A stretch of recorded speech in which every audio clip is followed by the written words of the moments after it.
is money enough to push this pipeline expansion through, or will protests and court challenges delay the project to death? The man behind the government's plan, Finance Minister Bill Morneau, joins us today from Washington, and it's good to have you on the program. Minister, can you give us any details of what kind of financial support your government is prepared to provide? Today's not a time for me to get into details. We've been pretty clear that we're in discussions with Kinder Morgan. The reason for that, though, you'll understand. We see this project, the Trans Mountain expansion, as one that's in the interests of all Canadians. It's really clear to us that it provides the opportunity for great jobs in Alberta and in BC, and for that matter across the country. So we are going to move forward and find a solution. We know that there is a solution, and we're looking for the best solution.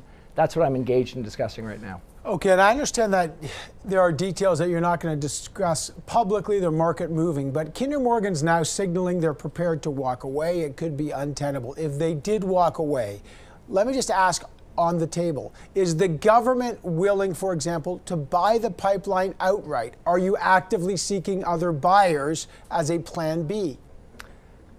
First, let me address the first part of your comment there. It's clear to us, as has been stated publicly, that Kinder Morgan's seen some challenges in this project that they didn't expect.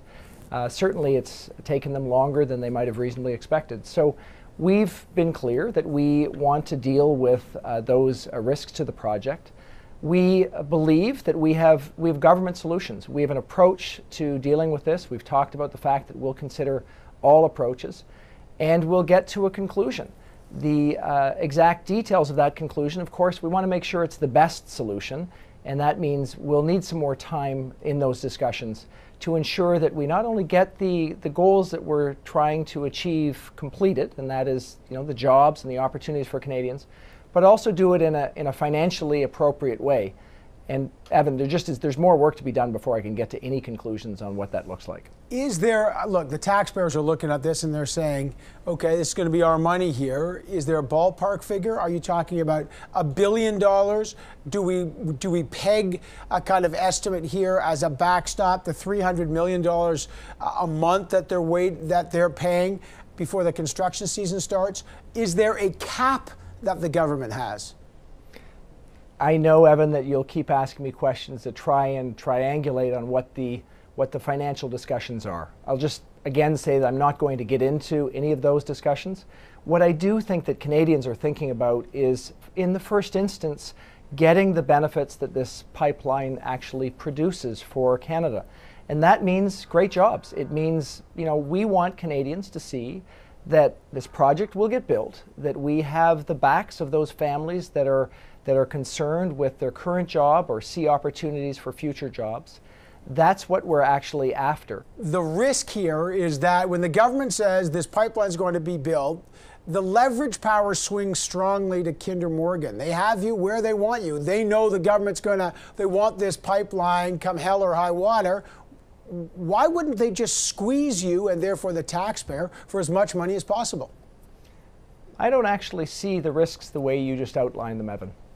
It seems to me that we've got a company that said to us that they see risks to themselves that are putting this project from their perspective in a different light.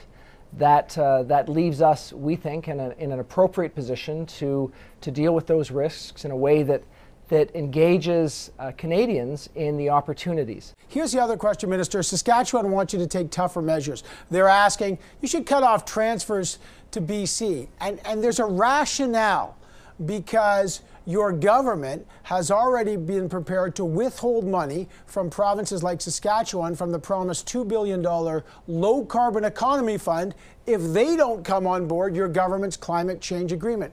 Raising the question, why is your government willing to withhold funds from Saskatchewan if they don't join your policy idea on carbon, and not withhold funds from British Columbia if, as your government has said, they're not complying with the law? This idea of threats is not helpful. We're instead going to be focused on getting the project done. I want Canadians to know that we will do that, and do it in a way that addresses the issues, which we've done through things like the Oceans Protection Plan. This is our approach, and we think it's the appropriate way to get forward. But Minister, I would buy the idea that you don't think threats are appropriate if you hadn't already threatened Saskatchewan to cut them off from one government fund and not BC. So why threaten to cut off one province if they don't comply to a Liberal idea, a government idea, and not another province? I'm just trying to figure out, because it doesn't seem to me there's any logical consistency there. If you really want this pipeline, you put your shoulder to it the way you're doing for your price on carbon, and they don't come on board. Same threat to Saskatchewan you make to BC, cut them off. Suffice it to say, Evan, that I don't see those two things as analogous. What I can say is I think we share the view of the Saskatchewan Premier and the view of so many Canadians that this project is in our best interests. We are clear that a project in the national interest, a project in federal jurisdiction, it needs to go forward. And we're doing it in a way that we know is holding the conclusion that we want to get to as the ultimate goal. We just don't think that that's an advantageous way for us to discuss with the provinces, and therefore we'll keep going forward in our approach to discussing with the proponent and getting this project done. Last question on the pipeline. You say you will get there, the pipeline will be built, Kinder Morgan's got the May 31st deadline. Can you just give the public any timeline as to when this will happen? Do you have any timeline in mind? What I can tell you and your viewers, Evan, is that we do see that there is an importance in getting this project moving forward rapidly, because the advantages are there for our economy. We've dealt with the issues and challenges, and the jobs are there. So that means that we need to think about things like the construction seasons, and that's in our minds. We are working towards a discussion point with the proponent, with Kinder Morgan, so that also informs our timeline. But we don't have exact timelines. We do need to appropriately come to the best solution. I'm working through that, and when we have a more definitive timeline, of course, you'll be among the first to know. Bill Morneau, great to have you on the program. Thanks. They are important issues, and so, Evan, is your birthday, so happy 50th again. I appreciate the birthday wishes, Minister. Thank you. You'll get to 50 one day. I'm sure it'll be great.